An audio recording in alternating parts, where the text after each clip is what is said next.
ভাই আপনি কি করতেছেন ভাই? ভাই আপনি দেখতেছেন না আমি এই কচু সংগ্রহ করতেছি। ভাই কে কচু দিয়ে করবেন কি ভাই? ভাই আপনি দিলেন কে? আপনি এই কচু গুলোদান করতে পারবেন? অবশ্যই জানি ভাই, আপনি শুনবেন ভাই? হ্যাঁ আমি শুনতে চাই। আচ্ছা ভাই শোনেন, সর্বপ্রথম হয়েছে যে কচুর সবচেয়ে বড় গুণ হয়েছে ঝগড়া বাজলে একজন আরেকজনের কচুতে। নাম্বার 2, কচুর দ্বিতীয় গুণ হয়েছে যে দাদা, যদি আপনাকে কেউ যদি খাওয়ার চুলকান্নার লোক যদি না থাকে, যেমন মনে করেন যে বিয়ে করছেন আজকে 30 বছর কিন্তু বউ কোনোদিন আপনার গলা ধরে নাই, তাহলে আপনার আমি সর্বপ্রথম কি করবো, সাজেস্ট করবো আপনি দৈনিক 3 বেলা কচু খাইবেন, দেখবেন যে গলা যে কেমনে ধরে দাদা আপনি বসবেন না, বুঝছেন ভাই? আর দ্বিতীয়ত হয়েছে যে কচু, এই যে দেখেন ঝগড়া বাজলে একজন আরেকজনের কয়, তাই না বাবা? কয় এ গেতুর করে গেতুর তোরে কিন্তু আজকে আমি কচু দিব, এখন কোন কচু দেবে হ্যাঁ তো আর কইলে না।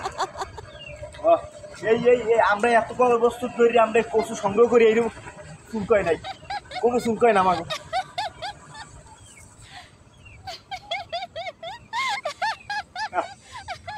গরম গরম চুলকায় না কিন্তু আমাকে। যদি আপনাদের কারো কচু লাগে দয়া করে ইনবক্সে জানাবেন, আমরা আপনাদের কচু দেওয়ার জন্য প্রস্তুত আছি।